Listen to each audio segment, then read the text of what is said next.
Viu só? Que legal. Que bom saber disso aqui, ter o senhor aqui.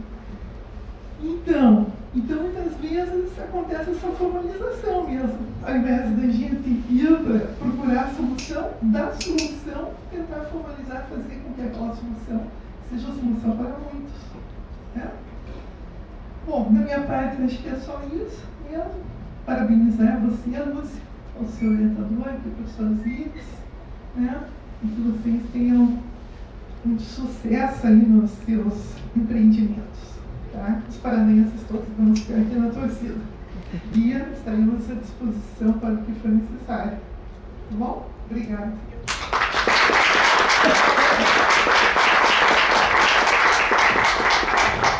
Obrigado, Terezinha. Bom, vamos lá.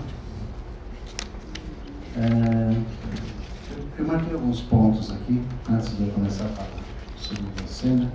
Sobre o que os examinadores falaram a respeito do teu pronome. Né?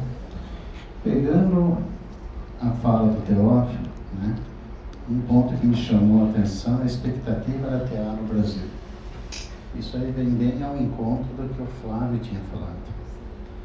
É fundamental, a gente não pode esperar mais que isso aconteça. A gente não pode ficar esperando que os governos, as outras pessoas façam. A gente tem que fazer a nossa parte. Se eles nos ajudarem, muito que bem. Se não ajudar, a gente tem que procurar o caminho.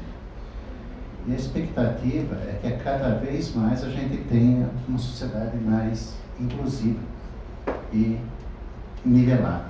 Né? Então, é essa expectativa.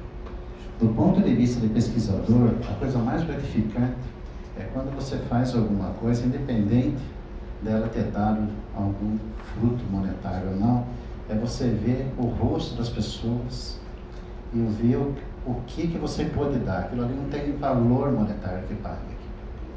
Né? Então, isso que realmente é gratificante para nós. Né? Em momento algum, quando você está sentado na minha sala, eu sempre falei, eu não quero saber, eu só fico preocupado que não usem a gente como alavanca política. Né? Eu quero trazer o bem para as pessoas. E tem hora que eu reclamo de algumas coisas, e depois eu vejo algumas coisas que nem você viu na televisão, eu fico envergonhado, porque aparentemente eu sou normal e vivo reclamando. Né? E quantas pessoas têm muito menos do que eu e estão sorrindo.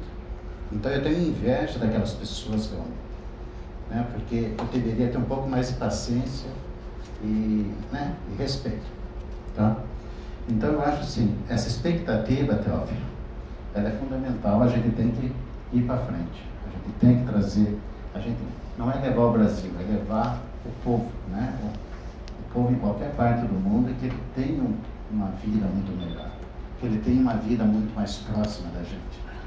Né?